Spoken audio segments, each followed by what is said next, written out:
베드로가 복음이 약할 때는 잡아먹으라 할 때 저는 그런 것을 먹은 적이 없습니다.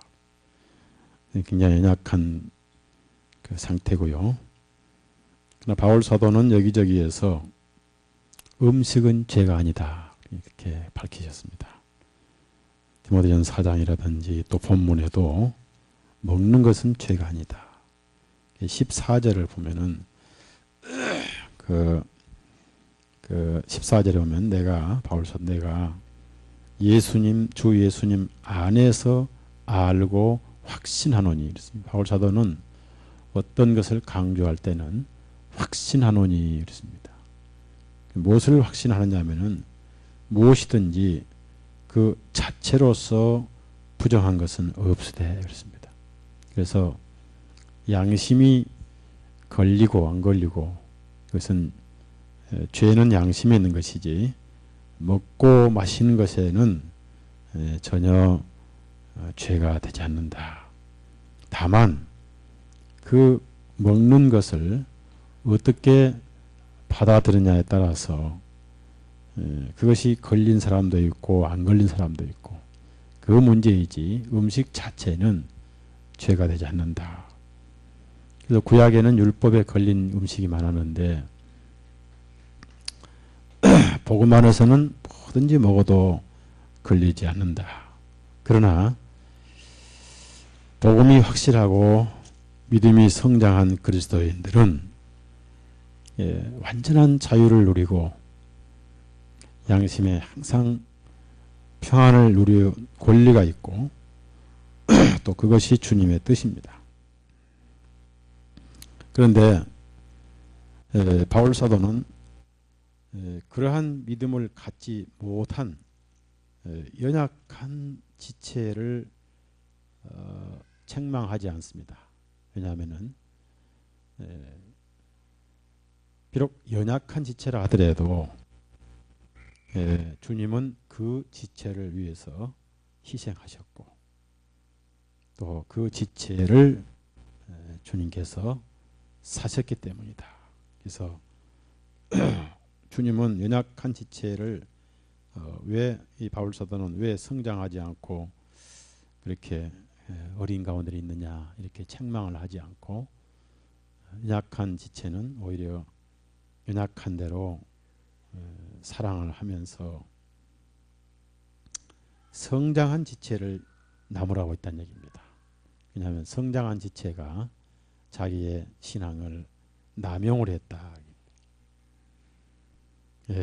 나와 하나님 관계는 아무 문제가 없는데 그래서 22절 보면은 내 믿음 즉 구원의 믿음이 아닙니다. 이것은 네가 누리고 있는 복음의 자유를 말하는 거예요. 그래서 우리 그리스도인들은 먹는 것에 있어서 자유를 누릴 수 있습니다. 근데 그러한 그 자유를 하나님 앞에서 너 자신만 가지고 있으라. 22절 내게 믿음이 있느냐 즉 그런 뭐든지 먹을 수 있는 믿음이 있느냐 있다면 그것을 하나님 앞에서 내 자신을 위해 가지고 있으라.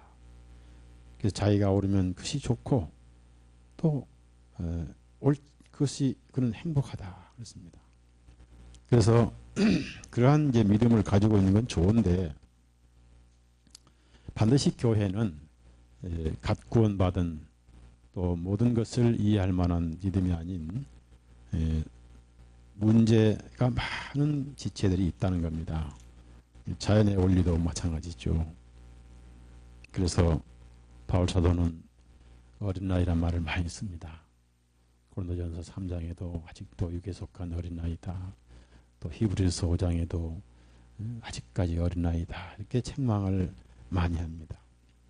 그러면은 내가 과연 모든 복음의 자유를 누릴 수 있는 성장한 상태인가 또 내가 혹시 아직도 어린 상태인가 하는 것은 조금 혼동할 때가 있습니다.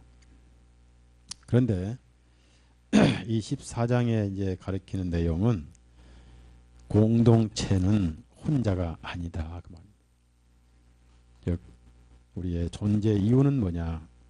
예수 그리스도를 위해서 있다.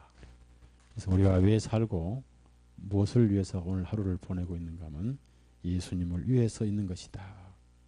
그래서 비록 믿음이 약하지만은 약한 자도 그 목적은 주님을 위해서 있고, 또 복음을 누리고 쉬는 자도 결국 주님을 위해서 살고 있다. 그래서 우리는 자기 자신을 위해 사는 사람은 아무도 없지 않느냐. 14장 7절 8절 다시 한번 읽읍시다. 7절 8절. 우리 사는 목적은 예수 그리스도를 위해 살고 있다. 목적이 분명합니다. 7절 8절 같이 읽습니다. 이는 우리 중에는 자기 자신을 위하여 사는 자가 없고 자신을 위하여 죽는 자도 없기 때문이라. 우리가 살아도 주님을 위하여 살고 우리가 죽어도 주님을 위하여 죽는 것이니 그러므로 우리는 살든지 죽든지 주님의 것이로다. 그래서 우리가 왜 사는가? 한 지체도 그리스도인은 자기를 위해 사는 자가 없지 않느냐. 결국은 사는 것도 죽는 것도 예수님을 위해 사는 것이다. 그럼 거기에 맞도록 살아야 되지 않느냐 하는 것이 바로 자유의 남용을 오용하지 말라. 즉 복음 안에서 누릴 수 있는 자유를 절제하고 살아라는 얘기죠. 즉 나는 나음에 안 걸리는데 연약한 지체는 걸리지 않느냐. 그래서 그 연약한 지체를 염두에 두고 우리의 권리를 절제도 하고 누리기도 해야 된다. 그 요지가 전반부의 내용입니다. 그러면은 그런 절제와 권리를 억제와 절제하지 않고 남용을 했을 때 그것이 나와 주님과의 관계가 아니고 연약한 지체가 그것 때문에 마음에 평안이 깨졌다 하면은 그 문제에 대해서 주님 앞에 가서 그리스도 심판 때 그 문제를 설명을 해야 될 것이다. 그래서 일단은 성장한 그리스도인은 연약한 그리스도인을 판단하지 말고 그것을 이해를 하라는 얘기입니다. 이해를 해주라는 얘기. 그래서 제가 이렇게 말씀을 전할 때 상당히 두려운 것은 어떤 분은 그 말씀이 매주마다 은혜가 되는데 어떤 분은 그게 가슴에 탁 걸려버리는 분이 있어요. 그래서 듣는 귀는 다양하기 때문에 그릇이 다양하고 그래서 어느 귀에 맞춰야 할지 모르지만은 혹시나 말씀을 듣다가 그것이 은혜가 돼야 되는데 상처가 되면 어떨까? 또 사랑하는 자식을 잘 되려고 때리는 어머니의 마음으로 성도들이 잘못된 길로 가면은 말씀을 들어서 책망도 할 수 있는데 그걸 사랑의 매로 받아들이지 아니하고 상처를 받고 시험도 들어버릴 경우에 굉장히 그 설교자는 당황을 하고 당혹스럽습니다. 그렇다고 해서 귀에 아부하는 설교를 하면은 이 말씀이 산으로 가버리잖아요. 배가. 그래서 하나님의 권위로 말씀을 전하지만은 그만큼 듣는 그릇이 다양하다. 모든 것을 소화할 수 있는 그릇이 있는가 하면은 사소한 일에도 삐지거나 또 상처받거나 이 삐진단 말에 조금 어감이 있는 것 같습니다만은 그걸 수용을 못하는 그런 믿음이 있어요. 그래서 설교가 어렵다는 겁니다. 왜냐하면은 성격상 환경상 또 아이가 태어나서 젖을 먹고 자라서 어른이 되는 것은 자연의 법칙입니다. 그와 똑같이 영적인 신앙도 자연의 법칙이 있어요. 세월이 가야 되고 연단을 받아야 되고 또 많이 들어야 되고 그래서 이 책을 많이 본다든지 교재를 많이 한다든지 줄기차게 그저 테이프나 말씀을 이렇게 듣는 분들은 성장이 빠르고 제가 우리 자매님들이 사무실에 새싹을 이제 길러보니까 한 번은 물을 안 줘버렸어요. 그랬더니 이게 전부 넘어져 있더라고요. 넘어져 있는데 완전히 말라가는 입장에 제가 물을 다시 줬는데 참 놀라운 게 다음날 다시 이렇게 서더란 얘기죠. 참 신기하더라고요. 그것이 우리 신앙의 원리가 아니겠는가. 그래서 교회는 다양한 지체들이 모여 가는 것이 공동체입니다. 그러면은 공동체 생활의 법칙은 뭐냐면 자기 중심이 돼서는 안 된다는 얘기죠. 자기 중심이 돼서는 안 된다. 자, 그러면은 한 예로 한 사람의 믿음은 그것이 선한 믿음이면 반드시 선한 영향을 미치고 연약한 믿음은 연약한 영향을 미친다는 겁니다. 그러면 이제 여기 가장 연약한 성도가 여기 앉으셔서 설교 시작하자마자 주무신다. 그러면 다른 지체들이 그것을 보고 저 지체는 어리기 때문에 저럴 수 있어. 일단 그 파장이 적다는 얘기죠. 장로님이 앞에서 팍 주무신다.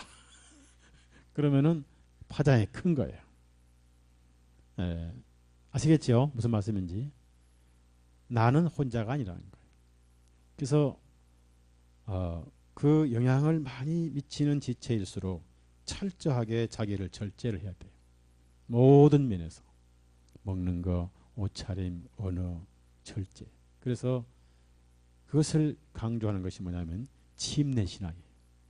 내가 많이 죽은 만큼 절제를 해야 된다. 되든 안 되든 논리는 그렇고 성경의 법칙은 그렇습니다. 그래서 형제 자매님들은 공동체에 있을 때는 항상 내 중심이 아니고 공동체 중심으로 신앙생활을 해야 된다 하는 것이 14장 전체 얘기예요. 자, 그러면 이제 요즘에 이제 흔한 예로 설교 시간에 핸드폰이 뜨르릉 울렸다. 자, 다 덕이 돼요, 해가 돼요. 잘 모르겠어요. 그러니까 일단 말씀이 시작되면은 핸드폰을 끊어야 될까요? 켜놔야 될까요? 네. 지금 다 끄셨어요? 네, 됐어요. 문화적인 것이 세월이 갈수록 달라집니다. 문화란 것은 인간 문화는 인간의 그 상황에 따라서 자꾸 바뀌잖아요. 바뀌지만은 그 문화에 우리가 따라서 항상 그리스도인의 공동체에 이것이 지체들에게 덕이 되느냐, 해가 될 것이냐, 그것을 그 염두에 두고 제가 이제 옷차림도 그렇습니다. 적어도 목사고 목회자입니다. 저도 이 정장이라는 멍에를 좀 벗고 싶어요. 솔직히 말해서 청바지도 입고 싶고 잠바 하나 걸치고 운동화 딱 신고 아마 제가 언젠가 한번 그럴지도 몰라요. 주일날 잠바 딱 뒤져서 입고 잠바 걸치고 청바지 딱 입고 강단에 서면 다 난리가 날 거예요. 그러나 그 혼자가 아니잖아요. 그래서 항상 다른 심령의 질서와 평안을 덕을 끼치기 위해서 내가 항상 절제하고 양보를 해야 된다 하기 위해서 목사는 목회자 입장에서 정장이라든지 행동이라든지 언어라든지 최대한 조심을 해야 되고 왜냐하면 그것이 주님을 위해서 사는 삶이기 때문에 바울 사도는 그걸 철저히 이제 강조를 합니다. 그래서 우선은 교회는 반드시 성장한 성도가 있고 연약한 성도가 있다. 그래서 서로를 판단을 해서는 안 되겠다. 13절 같이 읽어요. 그러니까 어떤 면에서도 판단을 하지 말되 권면을 하고 사랑으로 이끌어주는 것은 필요하다. 자, 13절 읽습니다. 그런즉 우리가 다시는 서로를 판단하지 말고 도리어 자기 형제의 길에 걸림돌이나 넘어지게 하는 기회를 놓지 아니하는지. 그래서 다른 지체들이 어떤 상태로 섬기든지 그걸 판단하지 말고 항상 내가 다른 지체를 넘어지게 할 수 있는 무엇이 있지 않는가. 항상 그것만 찾아보고 판단하라는 것이 바울 사도의 강조입니다. 그래서 이 공동체 생활이 얼마나 어려운 것인가, 더불어 산다는 게 얼마나 어려운 것인가 하는 것을 교육을 하시는데, 특히 이제 이 고린도 로마서 교회는 먹는 문제 가지고 서로 평안이 깨져 버렸어요. 자, 먹는 것은 그리스도인들이 무엇이든지 먹어도 그것이 음식으로 먹을 때는 양심에 걸리지 않습니다.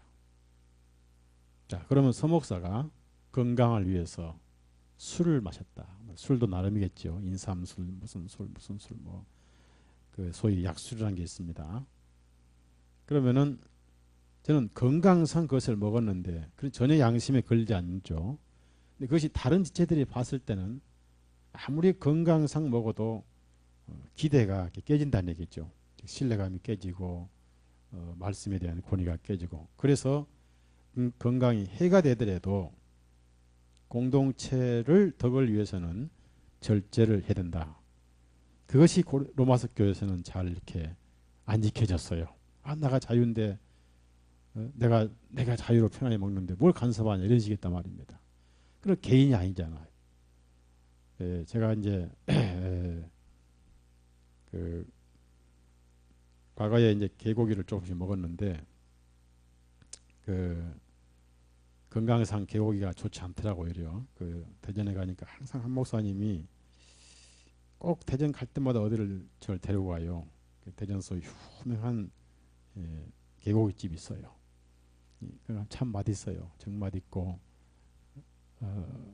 일단 거기 갔다 오면 개들이 정맛 있게 보여. 그렇게 잘해 요리를. 예. 근데 어느 날 생각해 봤어요. 내가 건강을 너무 탐하는가 보다. 그냥 먹다 보면 자꾸 나도 모르는 사이에 말이 나올 것인데 이건 그리스도인에게 덕이 안 되구나. 그래서 안 먹기로 했습니다. 그 다음부터는 대전 가도 일체를 안 먹어요. 이제 그걸 알고 지난주 집회할 때도 안 데려가더라고요. 그래서 이것이 과연 내가 덕이 될 것이냐. 먹는 것은 죄가 아니지만 약한 사람에게는 그 사람의 심령이 상처를 받는다. 그 말은 무슨 말씀이냐면은 평안이 깨진다고 말해요. 주님은 모든 성도의 양심이 평안하기를 원하셔요. 자, 그래서 15절에 음식은 부족한 것이 없지만, 그건 옳지만은 너 신앙은 그게 맞지만은 너 신앙은 혼자가 아니지 않느냐. 그래서 15절에 너는 그것이 자유고 좋지만은 그것이 혼자가 아니고 내 형제가 그것으로 근심하게 되면 즉 뭐요? 이제 내가 사랑으로 행치 아니한 것이니. 그래서 네 자유인 그 음식물로 그리스도께서 대신에 죽으신 연약한 지체를 망하게 하지 말라. 이 망하게는 구원받은 성도가 망하지 않습니다. 그래서 망한다는 것은 뭘 의미하냐면은 편하게 마음이 편히 있던 마음이 깨진 걸 말하는 거예요. 그러니까 모든 그리스도인은 항상 양심이 평안해야 돼요. 전혀 양심이 찔리거나 가책을 느끼거나 불안해하는 것은 주님의 뜻이 아니에요. 아시겠죠? 모든 성도는 양심이 깨끗하고 항상 걸리지 않고 항상 평안을 유지하는 것이 주님께서 원하시는 것입니다. 그 주님께서 주신 평안을 내가 복음의 자유로 잘못 남용을 해서 주님께서 주신 그 지체의 양심의 평안을 깨버리면, 즉 그 잘 가는 평안에 서 있는 그 연약한 성도의 심령을 근심하게 하거나 또는 불안하게 하거나 또는 상처받게 해서는 안 된다. 그게 평안이 깨진 상태를 망한 상태다. 또는 넘어진 상태다. 그래서 이것이 뭡니까? 즉 지체를 위해서 목숨을 내어줄 정도로 사랑하고 산다면은 혹시나 내 모임에 약한 지체가 나 때문에 평안이 깨지지 않을까 조심하고 신앙생활을 하게 된다는 겁니다. 그래서 16절 보시면은 그러므로 너희의 선한 것이, 즉 무슨 말입니까? 복음 안에서 먹고 마시는 것은 전혀 죄가 안 되고 선한 것이에요. 물론 술 취하지 말라 말씀이 있고 술에 몸을 두지 말라 말씀이 있습니다. 그것은 정신을 혼란시키기 위한 알코올을 먹지 말라 말씀이고, 그 술이란 것이 음식으로 먹을 때는 전혀 양심에 걸리지 않습니다. 솔직히 유럽 사람들은 음료수가 굉장히 귀해요. 유럽에는. 독일 사람들은 다리가 참 이렇게 탱탱 부어 있어요. 다리가. 유럽 사람들이. 왜냐하면은 스위스나 프랑스 쪽을 제외하고는요, 이 물이 전부 석회수가 많아요. 석회수를 마시면은 석회질이 몸에 남아가지고 밑으로 다리가 참 이렇게 무도 이렇게 쪽 빠진 무가 아니라 무슨 무죠 이렇게? 그 무슨 무지요? 예? 조선무 같은 막. 하여튼 보기 싫은 무가 있어요. 통 해가 이렇게. 쪽 빠진 무는 그래도 괜찮아요. 이렇게 날씬하잖아요. 그래서 사람들은 그것을 어떻게 할까 연구하다가 맥주를 음료수로 마셔요. 그래서 여기 그 독일 교회 가면 성도님들, 그 목사님들 여기에 이게 똑같이 노란데 다만 이게 맥주예요. 설교하시면서 맥주를 마시는 거예요. 저도 독일교회 한번 설교 해봤으면 싶은데. 근데 그게 전혀 양심이 안 걸려요. 음료수거든요. 그래야 석회수가 빠져요. 석회질이. 안 그러면 죽어요. 석회질이 자꾸 쌓이면 혈액순환이 안 돼 죽기 때문에. 그러면서 한국의 설악산, 참 이런 춘천, 호반호 이런 물은 그야말로 금수강산이에요. 아주 금수강산. 그런데 그 사람들은 걸리지 않는데, 그 선한 것인데, 여러분이 건강을 위해서 뭐 정 안 되면은 고도의 단백질인 폐병 환자라든지 이런 그 영양 부족으로 오는 그런 병은 단백질을 많이 드려야 돼요. 군뱅이 있죠? 군뱅이 아세요? 군뱅이 같은 거 드셔야 되고, 그 다음에 심하면 뱀탕도 드셔야 돼요. 환자는. 근데 그건 환자이기 때문에 먹는 건 전혀 걸리지 않는데, 그거 안 해도 건강하고 한 사람이 더 건강해서 날마다 뱀탕이나 먹어야 된다. 그거는 정욕을 위한 삶이니까. 자기는 괜찮은데 누가 알았을 때는 그 성도에게 엄청난 상처를 주는 거예요. 그 자체가 주님을 위한 삶이 아니잖아요. 맞죠? 네, 자, 한 예로 우리 장로님이 이제 다음 주부터 계속 11시 시작합시다 이렇게 지금 강조를 하실 거예요. 네, 노래를 부르실 겁니다. 11시 뭐지 11시 뭐지. 그렇게 강조를 한 달간 하셨는데도 설교 딱 시작한 지 30분쯤 돼서 오셔가지고 앉으면 전체 성도에 덕이 될까요? 해가 될까요? 예? 자, 그러면 그렇게 해야 돼요? 하지 말아야 돼요? 됐어요. 반드시 11시에 오셔야 되죠? 예. 그런 것이 다 혼자가 아니라는 거예요. 모든 공동체는 더불어 가는 것이다. 그래서 우리의 자유가 다른 지체들, 연약한 지체들에게 그 평안이 깨지고 상처가 되고, 그래서 너희의 선한 것이 험담거리가 되게 하지 말라. 왜 그러냐? 그런 것은 하나님의 왕국의 의미가 크지 않다. 물론 육신이 먹어야 됩니다만은. 자, 17절. 자, 그런 것은 그렇게 하나님 나라의 왕국에서 중요한 것은 아니다. 그럼 뭐냐 이겁니다.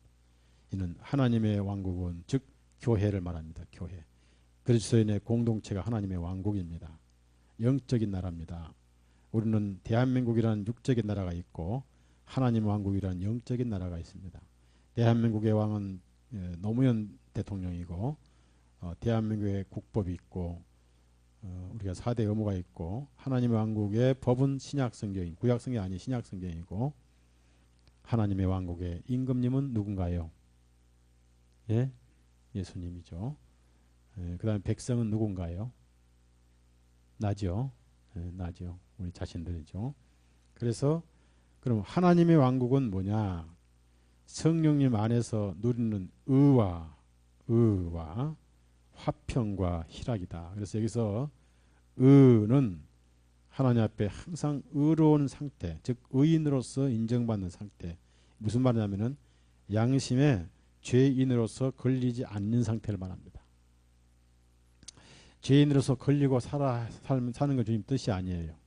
왜냐하면 하나님께서 의인을 하셨고, 그래서 우리가 어려운 줄 알아야 되고 당당한 의인으로서 살아야 되고 교제를 해야 되고, 이것은 믿음의 의를 말합니다. 그 다음에 하나님과 화평, 그리고 항상 우리 심령은 즐겁고 평안해야 돼요. 예, 그리스도인들이 평안해야 할 의무도 있고 권리도 있어요. 양심이 걸리게 살면 안 돼요. 뭐든지 마찬가지. 자, 그래서 이것이 하나님의 나라 일인데 이런 것이 아닌, 그래서 18절에 이러한 것들로 그리스도를 섬기는 그는 하나님께 기쁘시게 받으시며 사람들에게도 인정을 받느니라. 그러므로 우리가 19절에 화평을 위한 일들과 서로 덕을 세워주는 일들을 찾아야 할지니. 그러니까 개인의 자유는 혼자일 때 자유이지 공동체에서는 자유가 아니다, 이 얘기입니다. 무슨 말씀 이해하시겠죠? 예, 그래서 항상 절제하자. 예, 절제하자. 예. 그럼 만약에 이제 말씀 듣다가 우리가 이제 피곤하고 뭐 또 이렇게 특히 여름에 졸리거든요. 근데 제 경험에 의하면은요, 배고프면 안 졸리더라고요. 배가 부르면 졸리더라. 더울 때 하고 배부를 때. 그래서 아침을 조금만 들고 가세요, 주일날. 그리고 점심을 많이 드시면 돼요. 예?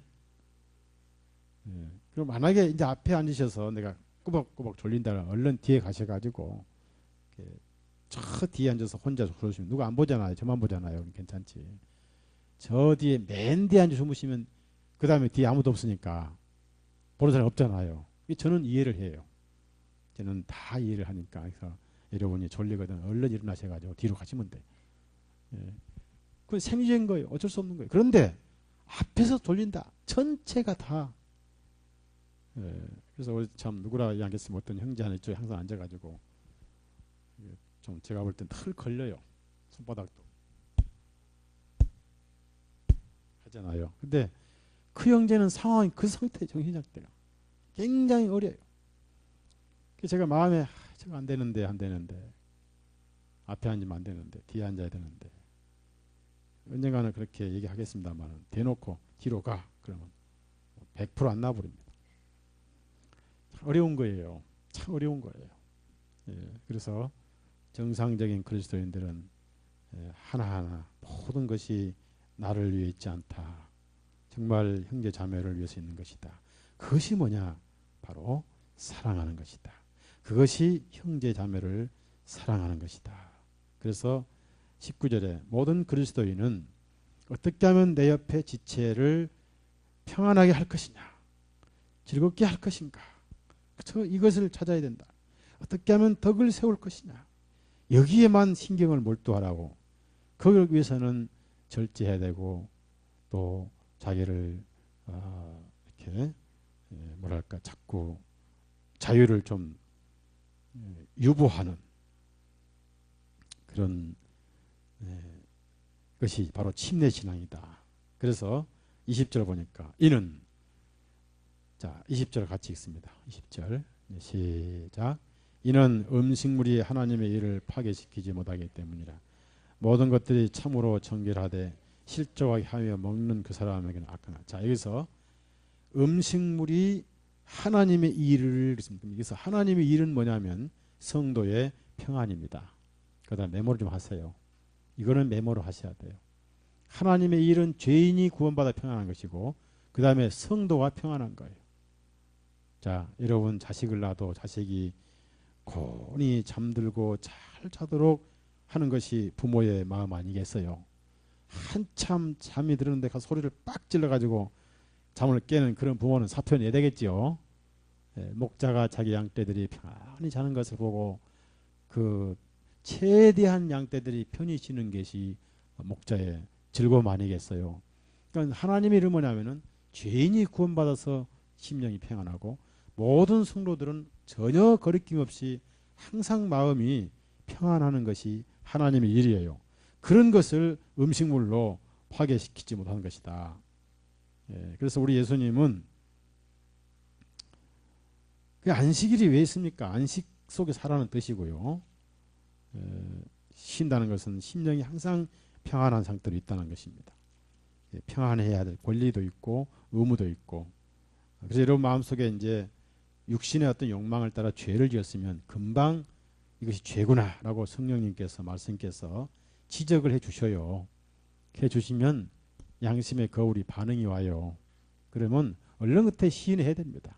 시만 하느냐? 그 다음에 버려야 돼요. 그럼 금방 심령의 평안이 회복이 돼요.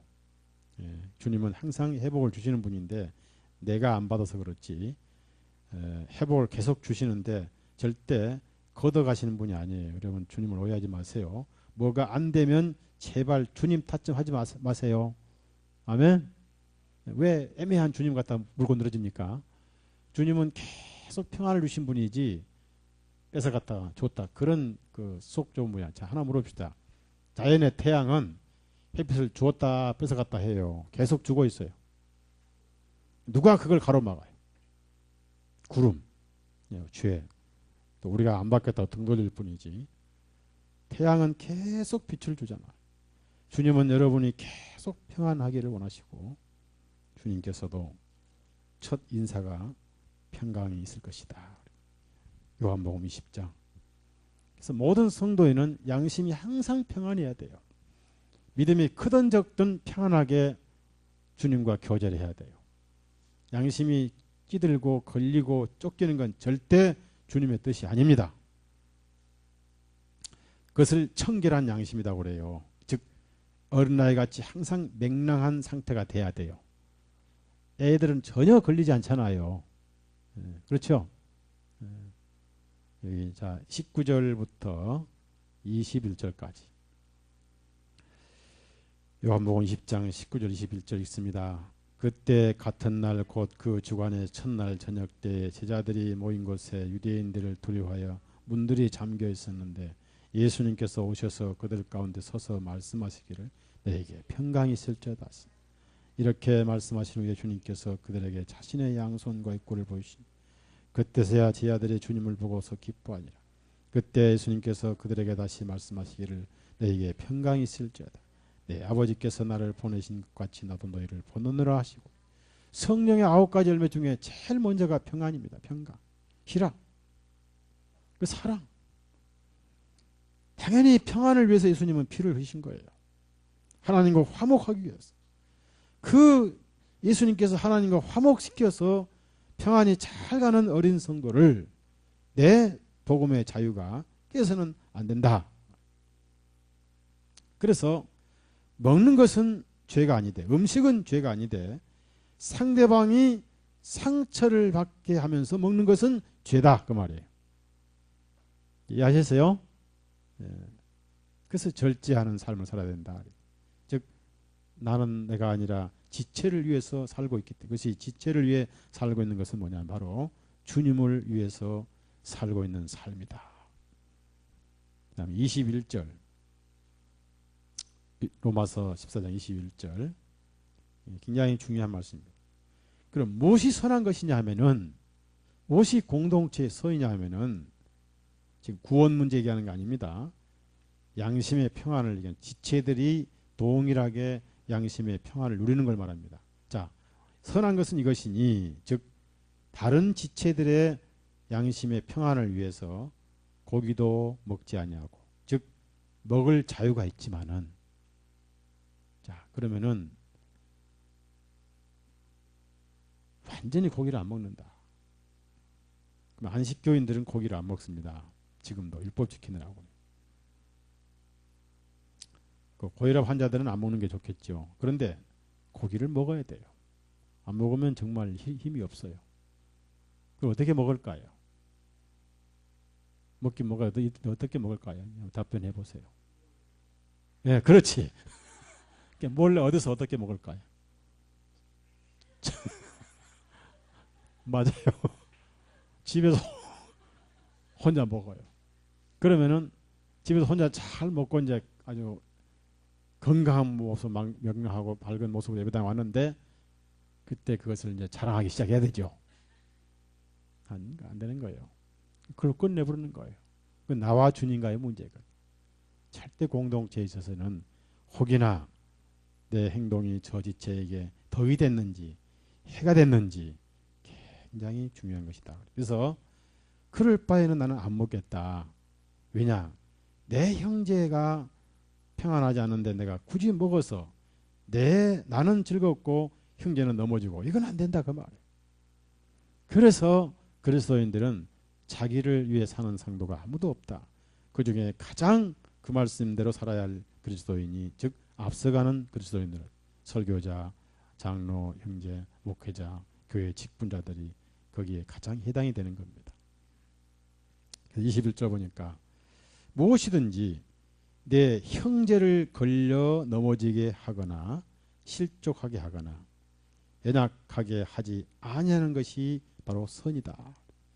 그래서 율법 안에서는 복음 안에서는 전혀 걸린 것이 없지만은 아직도 율법이 안 풀린 연약한 성도 앞에서는 굳이 꼭 먹어서 그 믿음을 깰 것이 뭐가 있느냐. 그거 안 먹으면 안 되느냐 그 말이에요. 그런 얘기로 바울 사도가 논리를 전개하는 것입니다. 그러면은 왜 그런 것이 안 풀리냐. 문제는 성장해야 되는데 항상 연약한 믿음을 가지고 있어서 성장한 그리스도인의 자유를 누리지 못하게 하는 것도 옳지 않습니다. 그러니까 그 자유를 못 누리고 항상 주눅들 살게 하는 것도 안 좋잖아요. 그렇지만은 바울 사도는 연약한 성도는 책망하지 않습니다. 성장한 성도를 책망해서 왜냐하면 그것을 책망을 받을 수 있는 준비가 되어 있기 때문에 연약한 성도 책망하면 그냥 쓰러져 버리고 성장한 성도를 책망하면 조금 좀 간지럽고 그런 차원이거든. 그래서 바울 사도는 책망의 포커스를 성장한 성도에게 이렇게 맞추는 것인데요. 그래서 23절에는 사실은 죄가 아니지만은 오히려 먹는 것을 의심하는 자는 그것 죄고 여기서 딱 한 번 어린 성도를 책망을 합니다. 먹는 건 음식은 죄가 아닌데 그래서 이제 구약에 보면은 그 먹지 말 음식이 많이 나와요. 많이 나오는데 건강상 먹지 말라 말씀도 있긴 있습니다만은 건강상 먹지 말라 하시다면 굳이 만들지도 마셔야죠. 꼭 그런 뜻은 아니에요. 영적인 비유가 있는 거예요. 자, 영적인 세계를 우리 눈으로 볼 수 있어요? 없어요? 모든 사물은 영적인 세계를 묘사해서 표상해서 만든 겁니다. 그래서 신명기라든지 레위기 보면은 금해할 음식이 많이 나옵니다. 나중에 바울 사도는 그것을 복음으로 풀어가지고 일하는 소에게 망을 씌우지 말라 하시지 않느냐.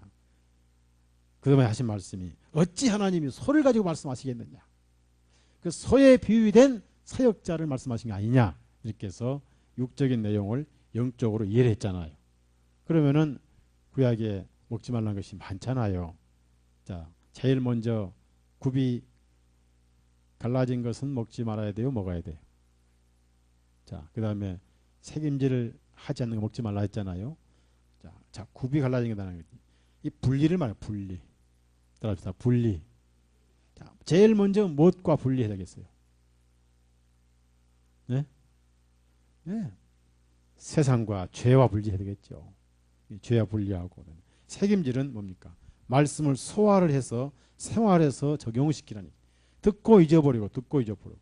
그래서 예배당 교회가 있고 예배당 밖에 교회가 있어요. 예배당 교회는 설교 시간은 은혜 100점인데 문만 딱 나가면 언제 받냐. 100% 잊어먹어요. 그 예배당 안 교회입니다.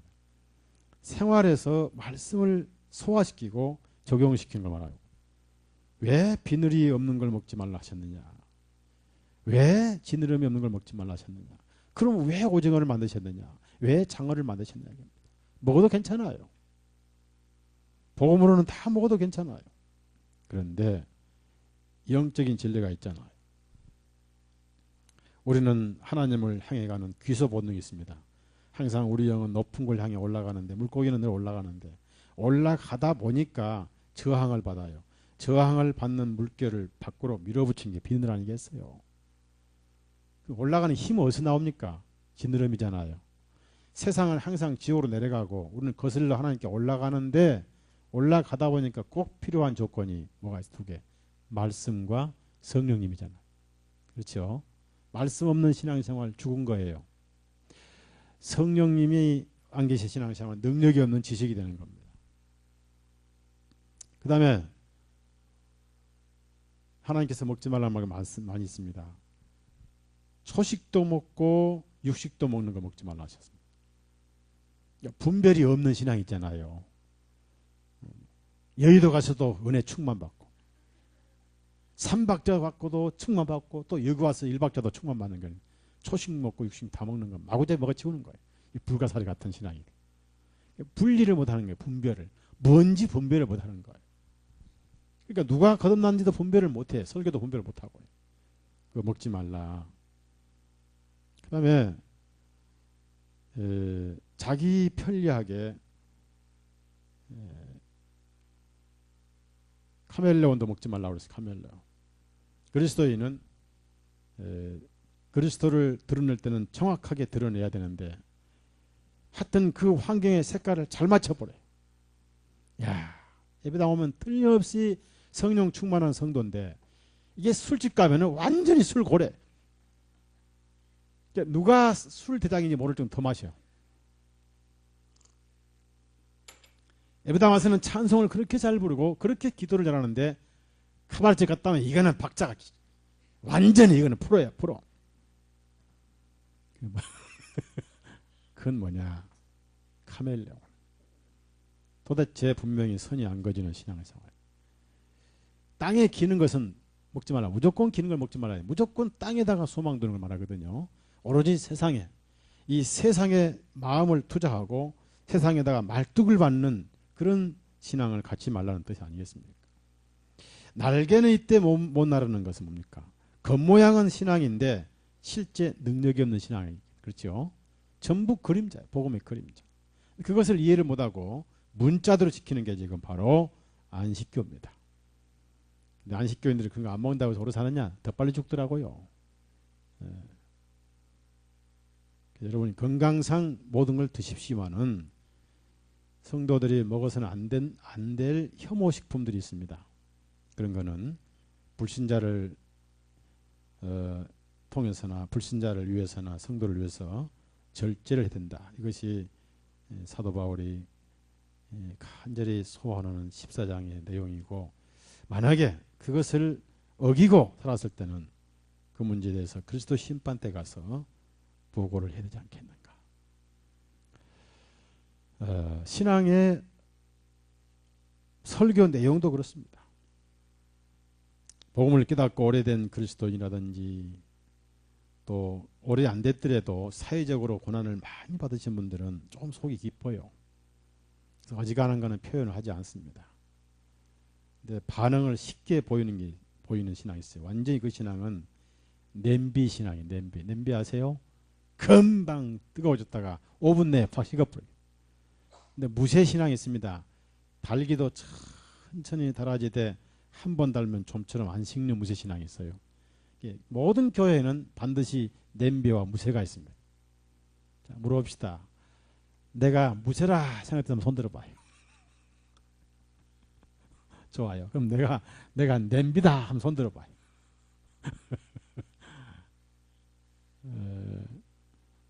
아무도 내가 무쇠다 할 사람 없겠죠. 근데 꼭 내가 냄비다 해서도 안 되겠고. 설교를 365일 설교를 합니다.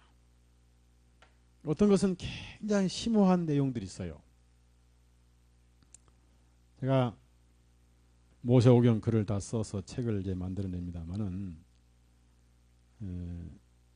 지금 보면 또 새로운 말씀이 풀리기도 하고 그래서 민수기를 여러분이 보십시오만은 참 좋아요. 참 그 은혜가 되고 너무 마음에 감동이 되고 근데 왜 이 말씀하셨을까 도무지 이해를 못하신 분이 있어요.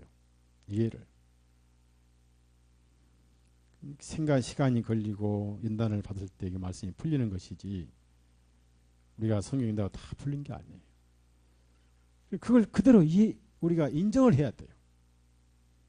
왜 나는 이걸 풀려 당신이 안 풀리냐고 책망하면 안 되는 것이고 나는 그렇게 안 믿는 너는 왜 이렇게 믿느냐고 또 생각하기도 안 되고. 다양한 자기 은혜예요. 자, 예를 들어서 존 보년이 어떤 말씀으로 구원을 받았냐면 어디서 구원을 받았냐면요. 존 보년이 제가 지난주에 설교한 내용으로 구원을 받았어요.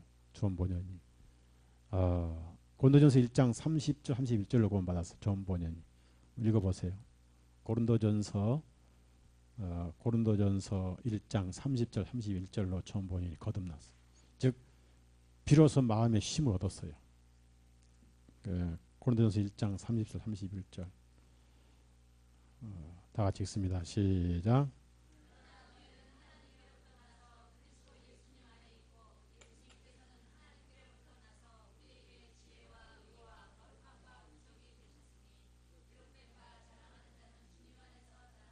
예. 그 말씀으로 이제 거듭나서 마음의 평안을 얻었는데 원래 이 존 보년 직업이 뭐냐면은 댐장입니다. 댐장이. 옛날 막 이것저것 깨지면 소댐한 댐장 있잖아요. 그 댐장이었는데 하여튼 망나니였어요. 술이고 뭐고 나쁜 일 있다 하고 막 글도 몰랐는데 이제 부인을 잘 만나가지고 그 부인이 결혼 선물로 성경을 줬어요. 성경을. 그런데 성경만 줘도 알 게 뭐예요? 까막눈인데. 부인이 영어를 하나 A, B, C, D 가르친 거예요. 참 그 부인이 훌륭한 사람이죠. 그 자매는 이제 우리 하늘에 가서 만날 겁니다만은 참 훌륭한 분이에요. 여러분도 그 자매처럼 돼야 돼요. 아멘. 신앙을 가르쳐야 돼요. 그러니까 이제 그 완전히 망나니였어요. 그 존 보년이 맨날 댐장에 다니고 무식하고 술 먹고 막 뚜렷 패고 그러는데 성경을 영어를 배워서 성경을 읽기 시작하면서 교회를 나갔는데 나가다가 또 타락하고 나가다가 또 타락하고 또 따라서 신앙을 하다가 또 타락하고 그래서 이제 어느 날 더 이상 나 교회 안 나간다. 나는 구원 못 받는다.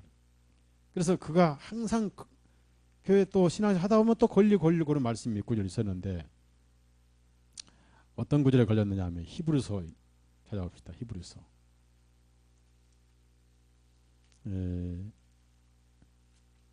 그가 걸린 게 이제 왜냐하면은 그 수준은 그럴 수밖에 없었다.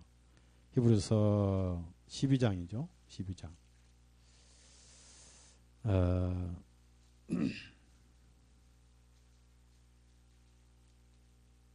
12장인가요? 그 에서가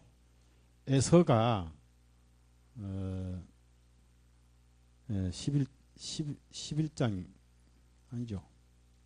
12장 16절 12장 16절 에서 얘기를 이제 16절 17절 같이 읽습니다. 또한 음행하는 자나 먹을 것 같은 것을 인하여 자기 장자권을 포기한 에서와 같이 불경건한 자가 없게 하라. 너희가 아는 바와 같이 그가 그 후에 복을 상속받기를 원하였으되 거절당하였고 이는 그가 눈물을 흘리며 애써 그것을 구하여도 회개할 결심을 항상 이 구절에 걸려가지고 나는 이 구절에 걸려서 천당 못 가 포기를 했어요. 사람 스스로. 아예 포기해본 거예요. 봐라 이 구절은 내가 어떻게 가냐고. 나는 버림받은 사람이다. 존 보년이. 자 그런데 어느 날 이 말씀을 깨닫는 것은 뭐냐면은 장자권은 구원이고 그 다음에 이 복은 뭐냐면은 하늘의 영광을 누리는 것입니다. 장자권은 권리고 하늘의 영광은 누리는 것은 복입니다. 그걸 깨닫고 그러면 이 에서는 처음부터 비록 장자로 태어났지만 포기했기 처음부터 구원을 받지 않았구나. 자, 구원을 받지 않은 사람들은 구원받을 기회는 있을지라도 구원을 받지 않는 것 자체가 잃어버린 것이다. 그래서 구원을 받은 사람들은 이 말씀이 해당이 안 되구나 그걸 깨달은 거예요. 존 보년이. 그 다음에 또 어떤 말씀에 걸렸냐면은 10장에 걸려서 10장. 자기가 그렇게 했으니까. 맨날 예배당 가서 찬송하고 또 같이 해주고 그랬거든요. 그래서 자기는 도무지 못하겠다 그 말이에요. 신앙에서 못하겠다. 그래서 포기해서 그 포기하게 된 두 구절이 있었습니다. 첫째 날까 히브리서 12장이고 그 다음에 어떤 구절이 그를 예배당을 못 가게 걸리게 만드느냐면 바로 26절입니다. 26절 27절까지 같이 읽어요. 시작. 이는 만일 우리가 진리에 관한 지식을 받은 후에도 고의로 죄를 범한다면 더 이상 죄들을 위한 희생 예물이 남아있지 아니하고 다만 대적자들을 삼킬 불같은 진노와 심판을 두려운 마음으로 기다리는 것뿐아. 맨날 이게 걸려서 가다가 그만둬. 왜? 자신이 그랬거든. 맨날 죄를 지었거든. 맨날 교회 가서 설교 또 죄 지었거든. 그러는데 나중에 깨달은 것이 아하, 은은 내 안에 있지 않고 하늘에 미리 가 있구나. 자, 예수님이 예수님이 내 의라고 그랬죠? 내 의라고 그랬죠? 그래서 그가 깨달은 것은 예수님이 내 의니까 내 행동과 행위와는 상관없이 이미 은은 하늘에 가 있구나. 여기서 참 평화를 누린 거예요. 이것이 구원이에요.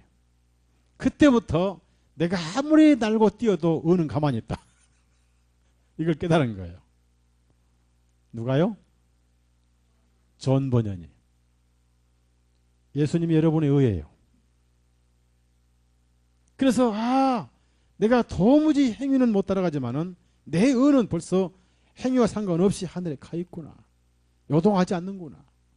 그래서 예수님이 자신의 의란 것을 처음으로 깨달을 때 그 마음이 기뻐가지고 어쩔 줄 몰라가지고 그때부터 성경을 보기 시작해가지고 사람이 달라져 가면서 나중에 감옥에 가서 아무데 가서 막 설교하니까 감옥에 잡혀가가지고 하루도 아닌 12년간이라는 세월을 살면서 그 유명한 철로 역정을 쓰고 또 거룩한 전쟁이라는 글도 쓰고 해서 글을 많이 써가지고 글을 쓴 게 한 30권이 넘게 썼는데 성경을 이렇게 보는 게 따라서 걸리기도 하고 복음을 깨달은 사람들은 전혀 안 걸리고 그래서 지금 일반 교회에서는 히브리서 10장 26절에 거의 다 걸려 있어요. 다 걸려 있어요. 그래서 위선자가 되는 거예요. 근데 보십시오. 10장 26절에 짐짓죄가 뭡니까? 생활에 말하는 죄를 말한 게 아니고 지금까지 9장까지 쭉 말씀해 온 예수님의 피를 거절한 것을 짐짓죄라고 그래요. 그것이 전혀 풀리지 않아 가지고 걸린 사람이 굉장히 많습니다.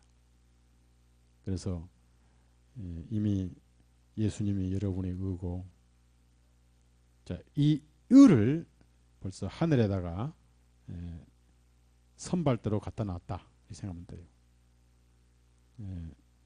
여러분의 의를 하늘에 미리 예금시켜 놨다 이렇게 생각하시면 돼요. 선발대 가 있는 거예요. 선발대가 나중에 따라가는 거예요. 제가 주일날 그 좀 못다한 말씀이 있었는데 우리 애기 엄마가 얘기를 하더라고. 왜 별인가? 라고 생각을 해봤다고. 자, 별은 스스로 빛을 내지 않지요. 예? 스스로 빛낸 별이 있는가요? 없는가요? 예? 스스로 자기 빛을 내는 별이 있어요? 없어요? 모르는 게 정상이에요. 천문학자가 아니니까. 이 우주에는 태양을 말고는 스스로 빛을 내는 별은 없습니다. 그러나 빛나는 건 사실이죠. 네? 자, 우리가 스스로 의로워요? 의로울 수 없어요. 그러나 의로운 건 사실이죠. 네? 별이 누구 때문에 빛나요? 우리가 누구 때문에 의로운 거예요? 그 의롭잖아요. 빛나잖아요. 그렇죠? 그 우리 의예요. 그 다음에 별은 낮에 빛나요? 밤에 빛나요? 세상에 있을 때는 우리가 믿음으로 의인인 거예요. 맞죠? 내 안에 죄가 더욱 캄캄할수록 예수님은 나의 은거예요. 맞죠? 우리가 부활해버리면은 완전 다시니까 필요 없죠, 이제. 완전히 예수님 비단으로 가버리잖아. 땅에 있고 육신에 있고 죄가 있기 때문에 우리의 상황은 어두운 밤인데 하늘의 내연이 빛나고 있잖아요. 무슨 별처럼. 가장 밝은 빛을 성경에서 무슨 별이라고 그래요? 참, 이거 성경 전혀문화 참 아예 내가 물어보지 말아버려야지. 광명한 새벽별. 뭐 사단은 아니고 뭐 새벽별이라는 성경에 베드로후서에 나와 있고 그러잖아요. 그러니까 깜짝이야. 예, 그러니까 우리가 이 복음을 누리는 데 있어서도 말씀을 다 소화하는 지체가 있는가 하면은 분명히 아닌데, 아까 히브리서 장자권 또 짐짓죄가 분명히 걸릴 게 아닌데 그것을 소화 못해서 걸려버린 성도가 많아요. 그래서 아예 포기해버렸어요. 그래서 그 존 보년이 여보 당신이나 천당 가고 나는 포기했어. 안 돼, 안 돼, 안 돼. 나는 안 돼. 근데 돼. 내가 안 되기 때문에 예수님이 내 얻으라고 말해요. 이해하셨어요? 이걸 깨달은 거예요.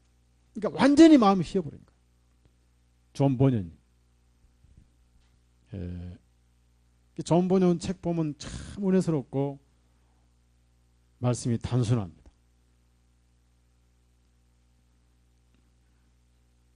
우리가 이렇게 구원받은 그리스도인들의 생각과 사상과 믿음의 분량이 다르다. 그것을 책망하거나 그것을 또 판단해서 마음에 상처를 주면 안 된다. 어떻게든 이 덕을 끼쳐서 끌어올리는, 즉 업그레이드 시키는데 내가 역할을 해야지. 그래서 교회 안에는 다양한 지체들이 있다는 거. 그걸 일일이 봐주면은 정말 덕이 되는 지체가 있는가 하면 정말 못 봐주는 지체가 있어요. 그거 못 봐주면 그 교회 부흥 되겠어요? 네? 못 봐줄수록 봐야 교회가 부흥될까. 그래서 싸움이 있고 또 제가 설교하다 보면은 은연중 어떤 설교했다가 걸린 지체들이 많습니다. 옛날부터. 조심하려고 하는데 저도 신이 아니잖아요.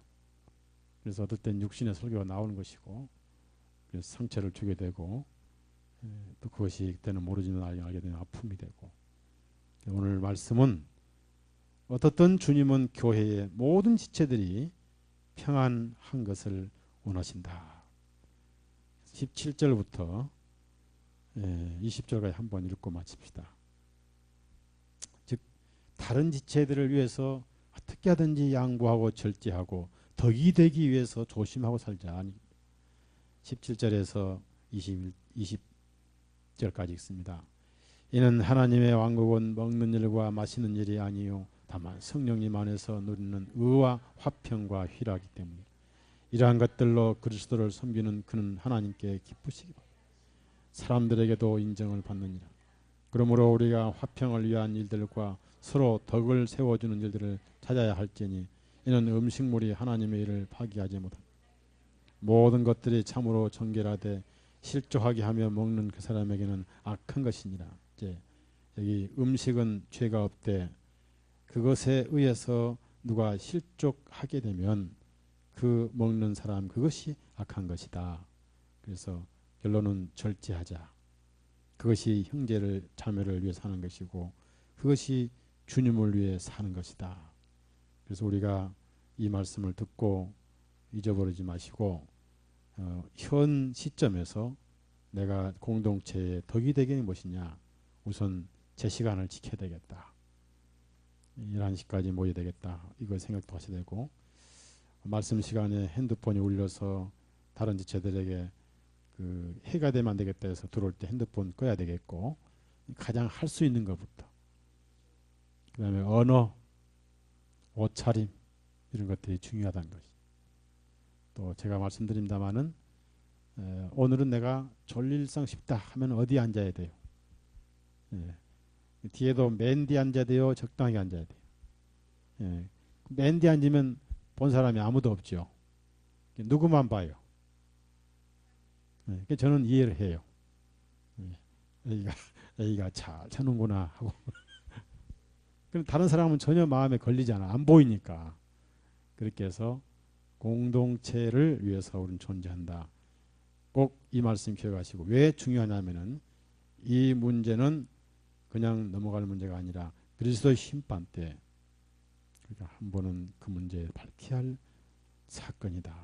제가 참 이런 면에서 지도자 입장에서 마음이 많이 걸리기도 합니다. 기도합시다. 사랑하신 주 예수님, 가장 연약한 지체도 주님의 피로 사셨고 주님께서 사랑하신 데 있어서는 차별이 없으시고 또 당연히 우리가 갓 구원받으면 연약하고 말씀의 젖을 먹으면서 자라가는 것이 자연의 법칙이고 또한 영적인 법칙인 줄 압니다. 모든 것을 먹을 자유가 있는 그리스도인은 모든 것을 조심스러워하고 자유를 누리지 못한 지체들을 업신여기거나 판단을 해서는 아니 되겠고 또 복음 안에서 양심에 걸리지 않고 참 복음을 누리는 지체들을 이해하지 못하는 지체들이 또 판단해서는 안 될 문제예요. 우리가 살아가는 목적은 사는 것도 죽는 것도 주 예수님을 위한 것이라 했사오니 그것은 바로 형제 자매를 위해서 사는 삶인 줄 압니다. 먹는 것은 죄가 아니지만은 그것이 지체들에게 상처가 된다면은 기꺼이 먹지 아니하고 포기하겠다고 하는 것이 바울 사도의 가르침이요 주님의 뜻인 줄로 압니다. 하나님 나라는 그런 것이 있지 않고 의와 평강과 화평이라고 하셨사오니 모든 성도들의 양심은 평안해야 되고 항상 깨끗하고 즐거운 가운데 항상 참 평안을 유지하는 것이 하나님의 일이요 하나님의 뜻임을 배웠습니다. 우리의 언어와 우리의 행동과 우리의 사소한 잘못이 다른 지체들 주님의 피로 산 지체들의 심령에 어둠이 되거나 또 넘어지거나 그 평안이 깨지거나 할까 조심하고 항상 그 문제를 생각하며 우리 자신만 살피는 그런 믿음으로 공동체 생활을 하도록 지혜와 또 말씀의 인도를 받게 해 주옵소서. 말씀을 듣고 잊어버리지 않고 생활 속에서 이 말씀을 적용시키게 주시로나옵고 우리 다음 주에 만날 때까지 가정이나 직장에서 세밀하게 지키시고 인도해 주옵소서. 예수님 이름으로 기도드렸사옵나이다. 아멘. 마치겠습니다.